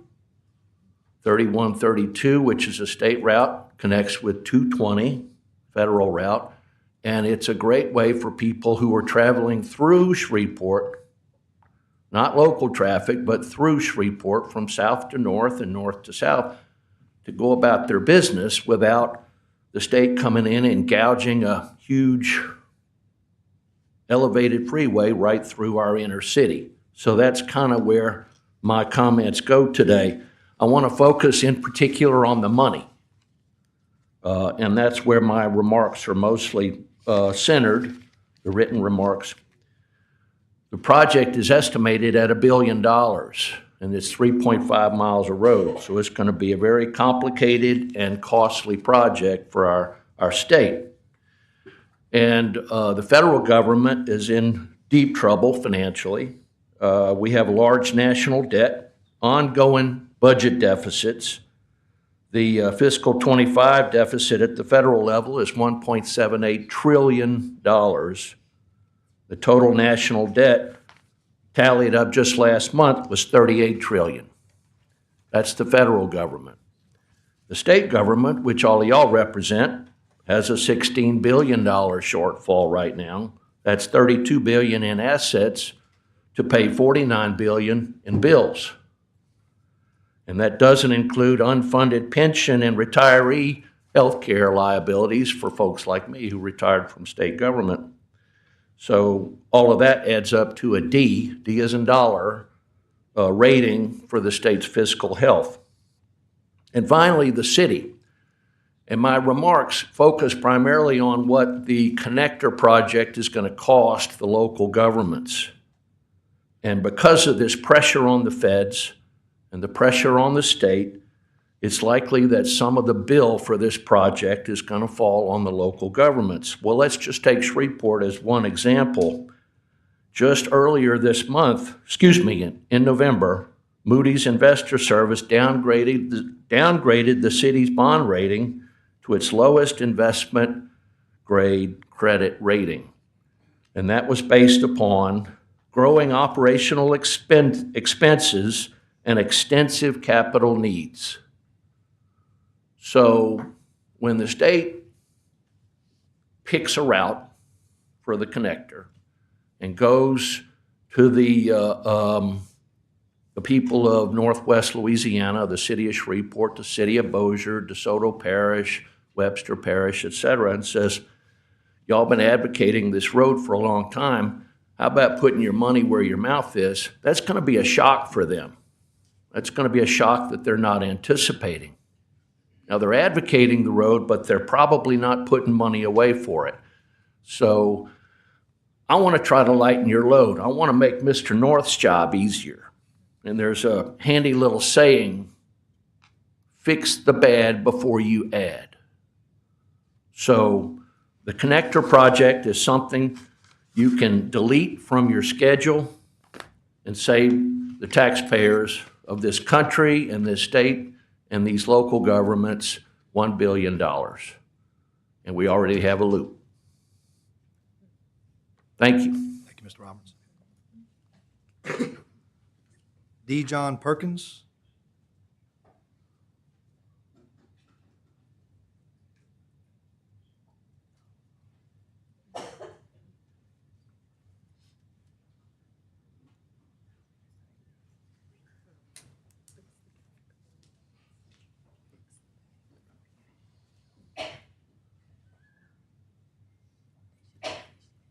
Mr. Perkins, help him with that first name. Dosete. Dosete, hey, there you Accent go. grave over the E. Accent grave. And- I didn't see it on there because I would have tried. Yeah. And I'm Dosete John Perkins. Good morning. I first heard about the connector years ago, and I joined a local neighborhood group in Allendale, the neighborhood that would be destroyed pretty much by that project. And been going to those meetings pretty much once a month for years. Now, I've done a lot of research, and the first thing I asked is a guy who worked for CBS News and ABC News and networks is, do your research and what can you find out about this? Why do cities benefit? How do they benefit from building inner city highways? And the answer I found just about everywhere nationally was they don't benefit. They bury them underground because they destroy neighborhoods and destroy the cities. San Francisco, Boston, Seattle has taken down their double-decker highway. Wasn't that good of an idea, it turned out. And it takes decades to figure out they're a bad idea, and another decade or so to bury them underground and more money. So it's not a good idea, was the first thing I learned about it, and it's an expensive bad idea nationally. And there was a great swell of people who were ready to comment to me as I interacted with them from around the country. There's 2 federal laws that have held this up since it was first streamed up during the difficult years of the 1950s. One federal law that prevents it. You got to have federal dollars to be able to afford to do it, but the federal laws that prevent it are the 1965 Transportation Act, which was in those civil rights times, that was about not building highways through black neighborhoods in order to do what they nicknamed redline the neighborhood. Draw a red line around it and say, don't go in here, was a very wrong technique to prevent black neighborhoods from prospering with the rest of the city. And then the 1966 NEPA Act, because of all the pollution, Environmental Protection Act, National Act, that pollutes neighborhoods, and especially children. There are a lot of children that are in schools along 49 through my area of South Shreveport, and I always wonder, what's that like to breathe that pollution within 1,000 feet of I-49? And the answer is it's not good. That's a unhealthy environment to have children in. So Allendale Strong stands against it and has for years, and it's blocked. You can't get federal, you can't build it with state dollars. There's no way to afford it, and federal dollars are needed, but you can't get them if it breaks those 2 laws. So I would prefer and could use the connector as 3132, which needs federal dollars to be upgraded to be good enough for me to drive my car on it cheerfully every day. And I would rather that you do it. I know you can't build an interstate across Cross Lake, but so I guess you'd have to leave that alone, but make that I-49 connector and let me drive on it. And it would be better for the cars. Everybody will tell you the reason they want, one reason they want I-49 through a neighborhood is because the loop tears up their trucks that their businesses are using. So please fix that and don't mess with something that isn't broken, please. Thank you so much for your time. Thank you, Mr. Dozate. Courtney Brownlee.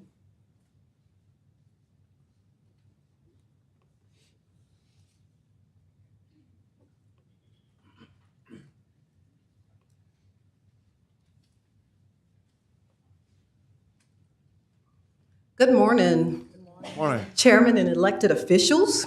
My name is Courtney Brownlee, and I serve as a licensed nursing facility administrator of 2 facilities here in Shreveport.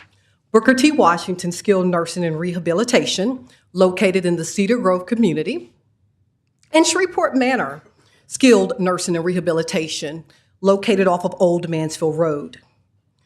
Due to my position, I commute between the 2 facilities daily, and the quickest route between the 2 facilities is a section of 70th Street and I-49, Line Avenue, 70th Street and I-49.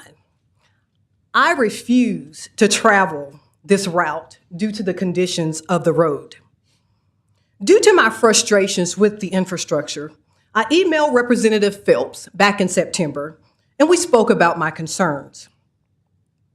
So today, I would like to draw attention to this area that, in my opinion, needs immediate attention. Thank you for allowing me the opportunity to voice my concern. Thank you, Thank you, Mr. Chairman. Representative Phillips. Mr. North, will you come up, please, and could you give us which I'm not aware of, an exact date that this project will begin? Of course, as we're speaking of 171 to, that'll be second. From Linwood to Line on 511. That's one area that she's speaking of. Which segment?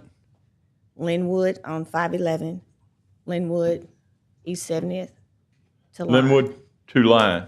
Yes, sir.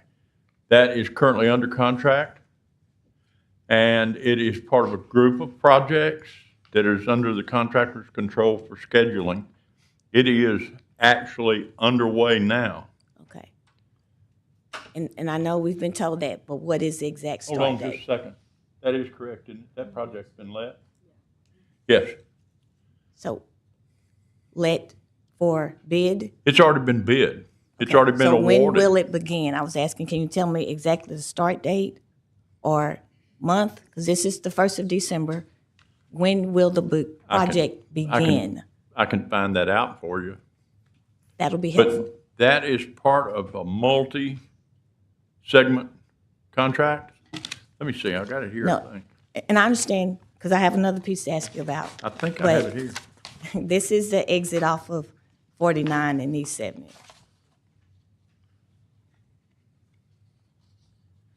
And I was just looking for an exact start date. Okay. I don't currently have it. Okay, I'd appreciate that.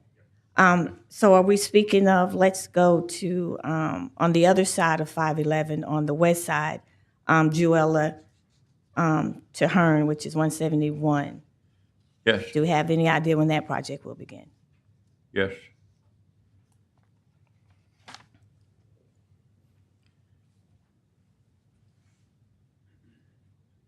The letting date from Jewell to Hearn, Yes, to sir. 171? Yes, US sir. 171? Yes, sir.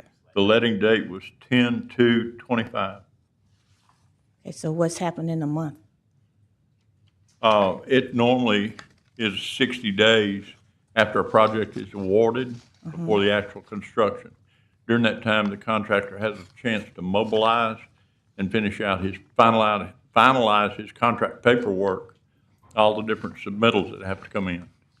Okay, so that means we're looking at timeframes for both projects, from Linwood and Line and the other side. This could be over a month. It could begin next year. Yes.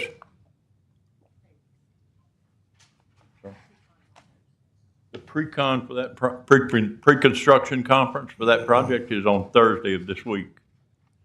For which one, Juella? And to Hearn, which project? 511 from Juella to US 171. Okay. So that conference meeting is Thursday? Thursday. What time? I'm sorry? Time? 9 o'clock. Okay. And I'll get with you on that. And I would like to thank Ms. Courtney, the director of the nursing facilities, because that's been the most talked about area since I've been elected for 6 years. And it has been on our list, and I'm glad we're finally getting there, but I was very troubled by some of the reporting earlier this year. That's why I'm just asking for the exact dates as we move forward. Thirdly, 171, the entire from 3132 to Highway 80. Yes. What's the status there or start date? That's another one, of course, everyone from our delegation. That project has already started. They've got the signage out now, and I'm not real sure exactly what beside. They've got their temporary construction signing out. I don't know what that means, Mr. It was North. supposed to start on the 8th of November, if I remember correctly. Yeah, it has not started. It has not. No, I haven't seen anything over there. But it is not out of time, and until such time as it's out of time, No. Out of time means they haven't started yet. So I'm asking, when are they going to begin? that's the contractor's option.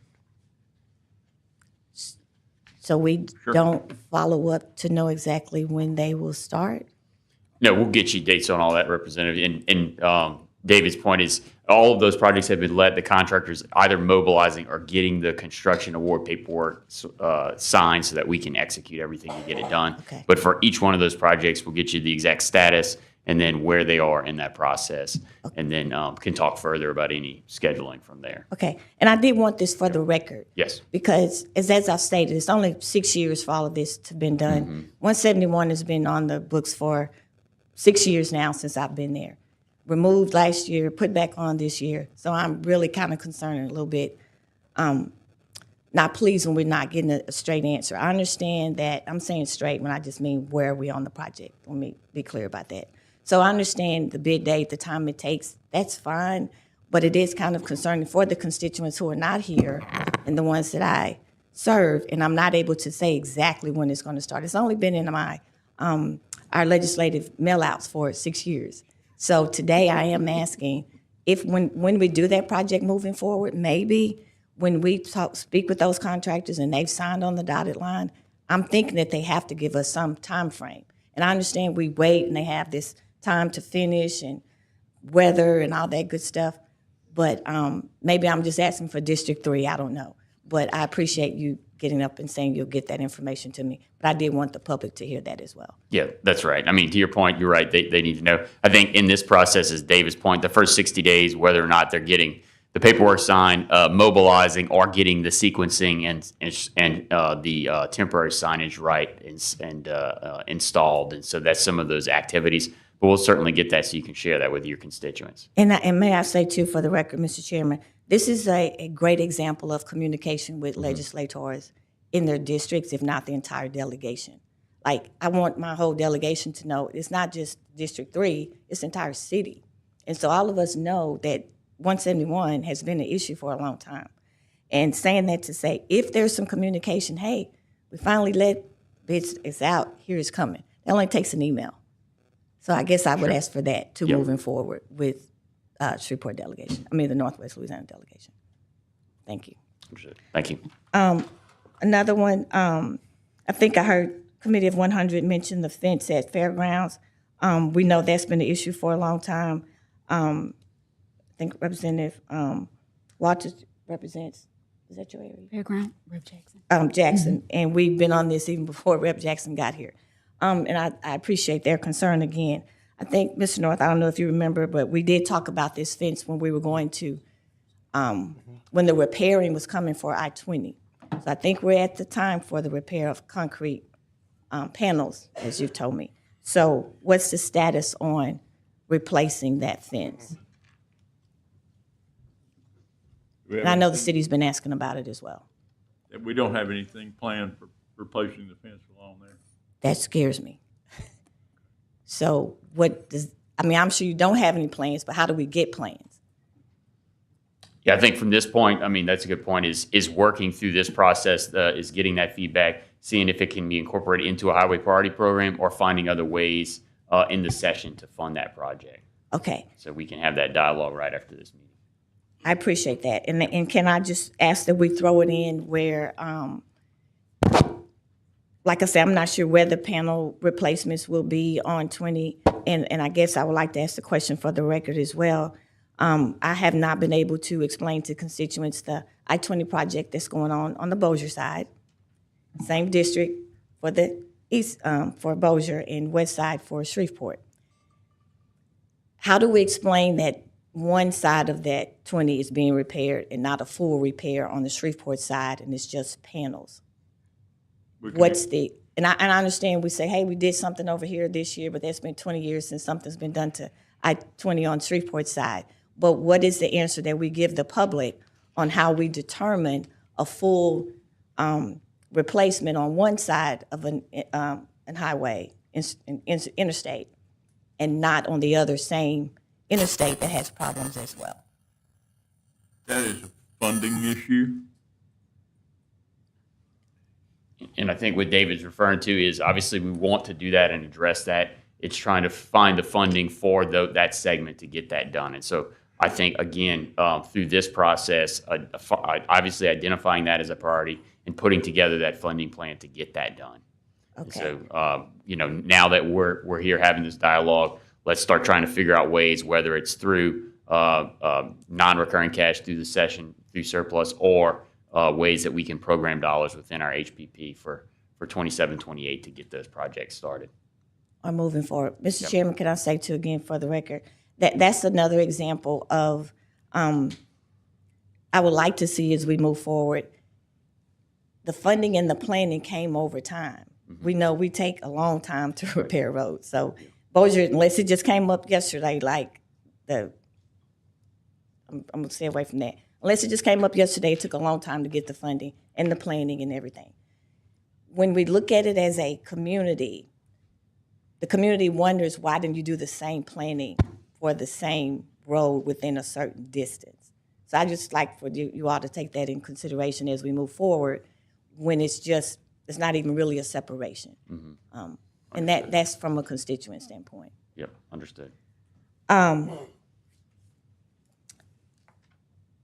We talked about extra sweeps for our area. Last year, we know where that money went. We didn't get any extra sweeps. So this year, I'm asking, I know we've had conversation that 3132 is not on the sweep list, or for some reason we do not do that. I'm asking if we can sweep on 3132 this as soon as we could, and also I-49 and 20, because we've had no extra sweeps this year, fiscal year, or quarter, whatever we're in right now.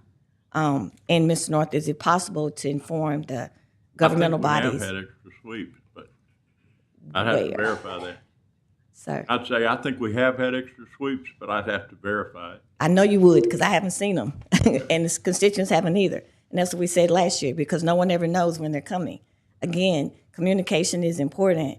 And for sweeps, and we're looking for this with the extra funding that we've gotten, I haven't been able to say that anywhere across the city. And so the city, I'm asking for the city as well. Can they be informed when the cities, we have, I think Commissioner Watts is gone, because that's been concerns from the parish and the city and we as legislators of that happening, and it hasn't happened in a while. I don't know the last time that I've seen one. So I'm asking, can we do that and let us know when they will begin from the funding that was this year? And Representative, let me just add to that. I agree with you. I think one of the things that we want to do and help David with his team is to your point, is right, put that out on social media when we do that so they understand when we did it. Obviously, we want to do as many sweeps as we can, but certainly communicating to you and the constituents when those events occur is something that we're doing. We just did one in Baton Rouge, and we did communicate that. And so going forward, providing those resources to Mr. North so we can get that to you is what we're going to do. I appreciate you saying that. And I don't know why 3132, and Senator Jenkins may remember we being told that that has not been done for some reason on the calendar, or why that stretch of the highway is not a part of that process. But I would greatly appreciate if that could be prioritized first, even if with the others, but if I could. Lastly, on the 171 project, again, when it's been on our list for a while and it was federal funding that was going to be used there, I understand that we may have lost federal funding with the, because it didn't happen for whatever reason, and now it's part of the funding that we're doing right now. What's the consequence of losing federal funds when we had a match and for some reason, or the project didn't go through and now we're resulted to using all state funds?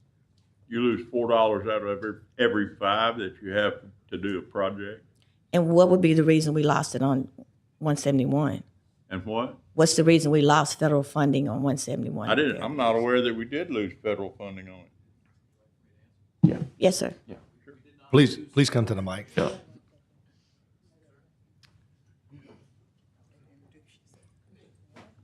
Well, that's great to hear. As he walks up to your original question, a lot of times we have an 80-20 match is what Dave was referring to. So obviously we do want to use federal dollars. I don't think we lost it on this effort, but that's why we always often seek federal dollars through our highway priority program.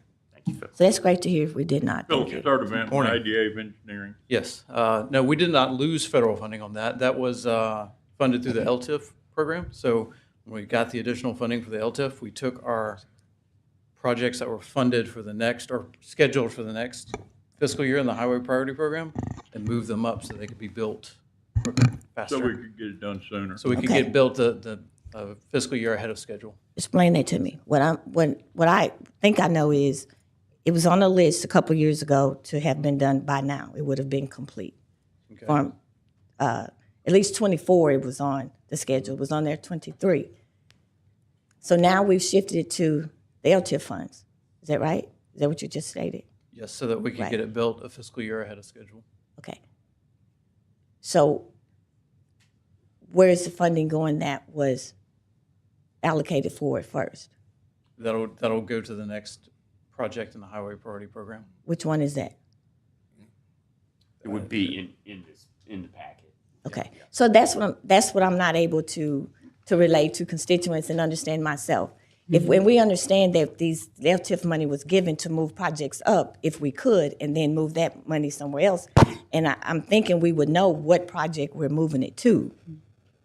And so again, when it's not an answer given, hey, we chose to move up 171, when it's been there for years anyway, we're going to move it up, but we're going to move the state dollars to another project, and we don't know where that is.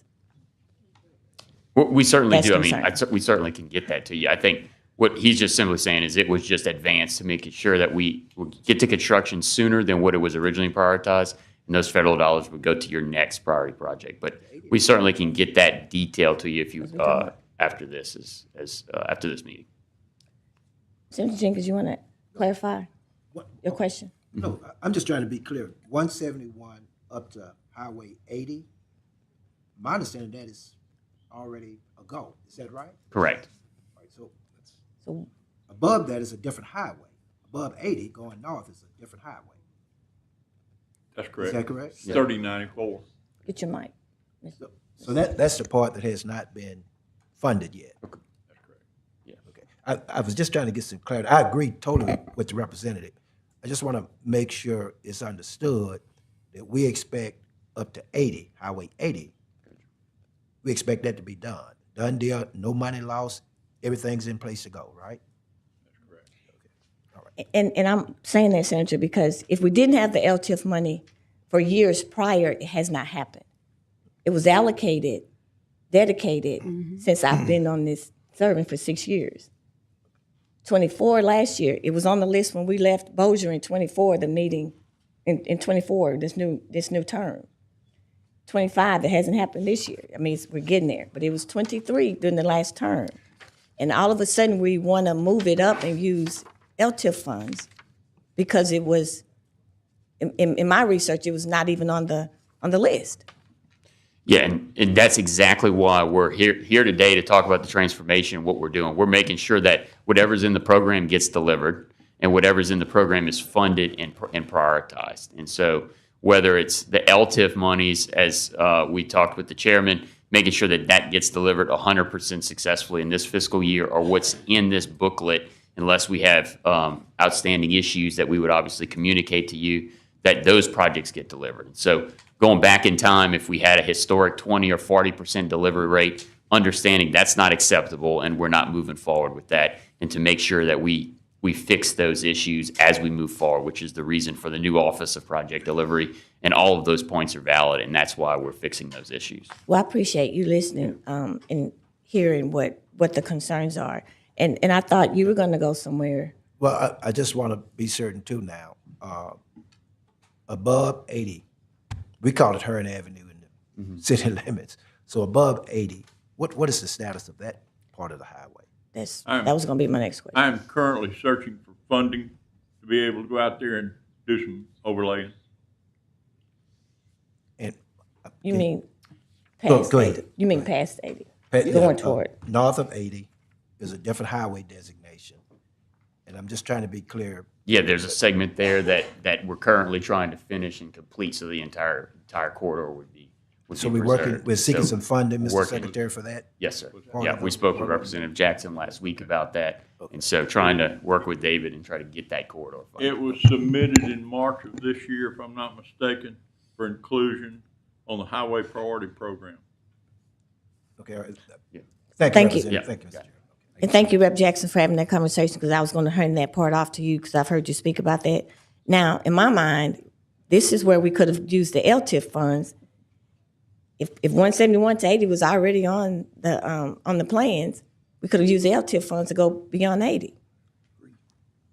Just it's lack of communication with us, because I think everybody has ideas they could bring to us, and I think the chairman said it earlier. Communication, not just for the public and the municipal, the bodies, whatever, but I did have a resolution about DOTD communicating with legislators in our district. And I hope that we can move to that point of just having some conversation of things that we've been talking about for a lot of years. And we wouldn't even be having this particular conversation right now, but I really appreciate it. Yeah, and I'll just one note on that is what we're trying to do here is help David and his team at the district communicate with you on a frequent basis and everybody at this table so that we understand what's in the plan, what we still need additional funding for. Obviously, our needs are great, as you heard Mr. David Madden say. Anything that we can do to help get non-recurring funds to prioritize your projects is what we want to do, but making sure that we're aligned is what we're going to do going forward. And so that's really what this transformation is about. Hopefully this booklet is helpful in guiding that, and then we can have that dialogue after this meeting. I would love to have this follow-up meeting. thank you. Last thing, Mr. Chairman, you mentioned striping machine once. We talked about with the if we have machines that could assist municipalities. You remember that conversation? If that was the case, and how could we help out the municipalities? Is a striping machine something that would be under that purview of if the city doesn't have one, perhaps we can have conversation with DOTD of using a stripe machine within the city roads, or is it just state highways? Using DOTD's equipment? Yeah, remember when we said, hey, if you don't have it here, I mean, I thought that was a part of partnership and moving in previous conversations that we had. You may want to explain that to make sure I'm not misunderstanding. We have discussed, and the department and local municipalities work together through cooperative endeavor agreements on things like grass cutting, litter abatement. If there's instances where mutual aid could be provided, then I think those discussions should, continue to happen. Okay, or begin to happen. Thank you. Thank you, Rep. Phipps. The gentleman who spoke, for the record, name? Philip Sturdivant. Thank you. Philip Sturdivant, DOTD. Thank you. Rep. Jackson. Thank you, Mr. Chairman. And just, in the interest of time, I agree 100% with what my colleague, Representative Phelps, I shared that with you. Some of my frustration was quelled a little bit last week. I think what we are looking for is some continuity in how we move forward with these highway priorities, because I agree 100%. If this project was on the list for 6 years, 31, 32 to 80, obviously our constituents are going to want to know, why did you just stop at 80? Why not go ahead and finish the last mile? But I think there is a commitment to try to find the resources to go ahead and complete 171 north of 80. And hopefully with some of those LTIF funds, we keep hearing that projects are coming in ahead of schedule and under budget. And so hopefully there may be some funds there. And I agree the same with I-20. Constituents, they don't understand the nuts and bolts of what goes into, all they know is they see a segment of I-20 done and a segment that's not done.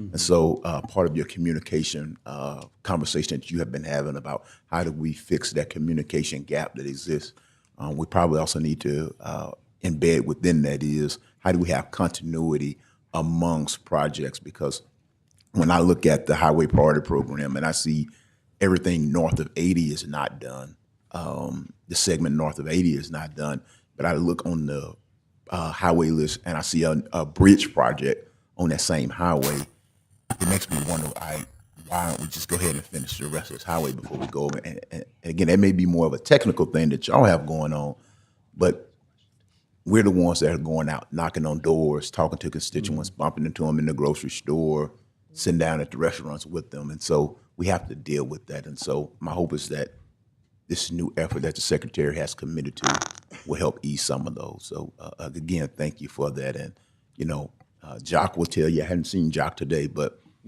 in about 30 days, I'm going to be asking, where are we on Hearn Avenue? And don't forget 4th Street. Where are we?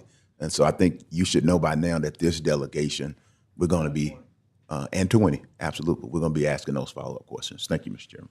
Yeah, those are good questions. Thank you, Rep. Jackson. I think just the last comment here is, to your point, obviously, y'all live in these communities, and we do too, and the district does as well. And so we want to answer those questions and provide you with that information. And then, obviously, we can't fund everything, but we want to work with you to be able to put that package together to get those projects done. So we'll make that commitment. Thank you. Just one last clarification, if I may ask. Yep. Do y'all feel the LTIF funding that we're giving you, is that helping to catch you up? Is that helping to get you ahead, or a little bit of both? Of course, a little bit of both. I think for the most part, it's helping us catch up on preservation that was needed, as David had mentioned, to get back to a cycle where you've got a useful life of road so that you have really rideability for the citizens. But it's really a catch up, right? And so obviously the funding, modernization of our funding is needed. And so that funding in LTIF is really critical to catching us up on the preservation side more than anything. Thank you, Mr. Chairman. Thank you, Rep. Jackson. Rep. Walters. Thank you, Chair. First, I would like to take a personal privilege, and then I have a series of questions. I just want to take a moment to acknowledge the 70th anniversary of Rosa Parks and her contribution to public transportation.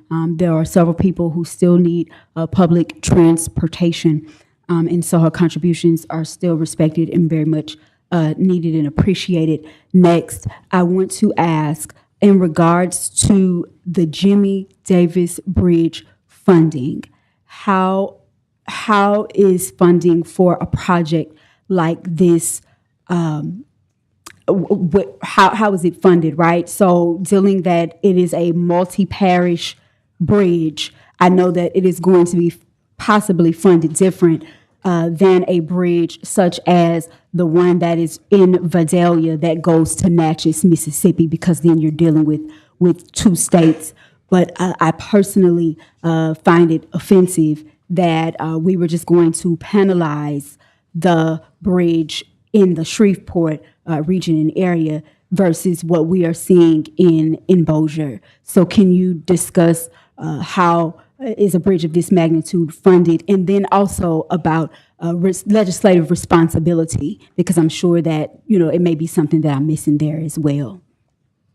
Yeah, all great questions, Representative. I think on Jimmy Davis, obviously a big project like that has a number of funding sources, and so putting together that plan is many years in the works. We've got both federal and state dollars. I think it's 4 or 5 funding sources, if I'm not mistaken. We can get those to you and those dollar values. I don't have those off the top of my head, but we have that. I think we may have it on the website. I'll get you that link after this. And so on any project like that, it's starting with a base of funding and then figuring out how to fill in the gaps and really develop a comprehensive funding plan to get that project from concept to construction. And so certainly on any other project, want to start that dialogue. These projects that are 50 to 100 million or more, as Jimmy Davis is, takes really many years on the concept side to help develop that funding plan. And so we can help that dialogue. When you have bridges that cross over states, obviously there's shared responsibility there. We've got a number, as you mentioned, that cross into Mississippi. And so we have partnerships with the Mississippi Department of Transportation on those efforts. Thank you, Secretary. Also, I know that DOTD has a program, the Adopt a Highway program, and I represent the American Legion on Cross Lake, and they have applied to adopt a highway. They've never heard back from DOTD in that regard, and they desire to clean up Cross Lake, the bridge specifically. They want that to be their project and whatnot, because not just is there debris, on the bridge. Every now and then, someone will throw different things off of the bridge, and so nevertheless, the commander has contacted me and said that that they did submit the Adopt a Highway paperwork. Yes.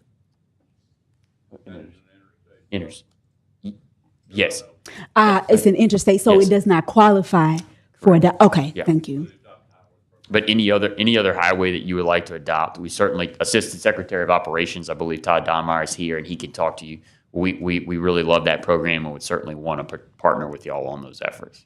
Okay, well, I have another question then. How do we, because I know that the commander and those at American Legion will be concerned, not just because they wanted, this bridge to be their project necessarily, but the greater concern is the level of debris, and how can we keep the bridge, safe? I know some states have litter cameras and things of that nature, and I'm not saying that that's a route that we want to go, but I do know that we've had all kinds of incidents where people are not pulling over for emergencies, pulling out to fight and all kinds of things, and just throwing things out and keeping on driving. And again, it pollutes the water, et cetera.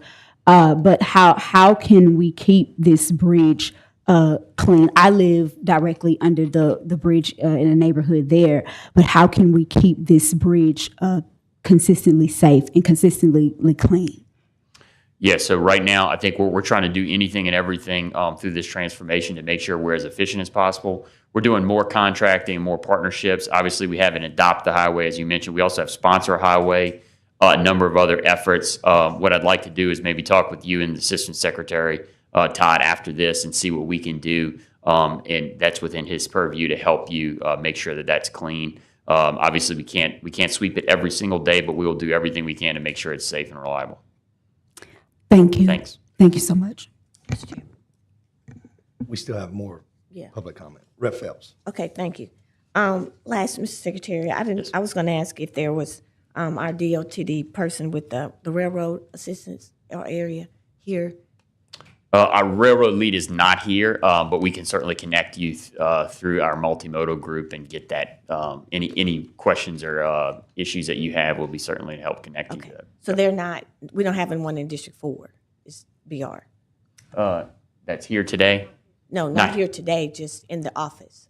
Yes, Okay. yeah. And that would be Mr. Welch or, okay, he's not here. I would like to speak with you on connecting with an issue I've been trying to address with both KCS and UP. Okay, certainly. Thank you. Thank you, Chairman. Thank you, Mr. Secretary. Jennifer Marusak. Wow. Got to put that in the back pocket and try to replicate that at the next 4 meetings. It's an inside joke. We're going to have a little important discussion, but Ms. Marusak waved, so that's good. Any other public comments? Thank you very much for your time. Great discussion. Thank you for hosting us here in Shreveport. We're on to our next stop. Rep. Jackson. Before we adjourn here, I just want to thank, yesterday we had a great just kind of kickoff and conversation. And I want to thank just a couple of people, Mr. Jordan Pearson and Drake help me out. Mr. Barker Derman. Did I get it right that time? With the American Council of Engineers, Justin Dixon with the NLEP, Eric England with the Port of Caddo Bossier, Edward Taylor with Fairfield Management, and Mr. Jennifer Marusak with the Louisiana Port Association. I thank all of the individuals who were able to come out and join us. We hope y'all enjoyed the activity on last night as well. So thank those sponsors who helped support us as well. Just want to make sure we recognize you here in the meeting. Thank you. Thank you for putting that. One more thank you, Mr. Chairman. To our House Committee, will you all stand? I think I saw some of our committee members of transportation in the back. Staff. What, staff? Well, North Louisiana, these are the people who help us in the Committee of Transportation. I want to thank them for being here and all that you do. Jock and Mr. Dauphiné, the entire DOTD staff, thank you all so very much. Move to adjourn. Thank you.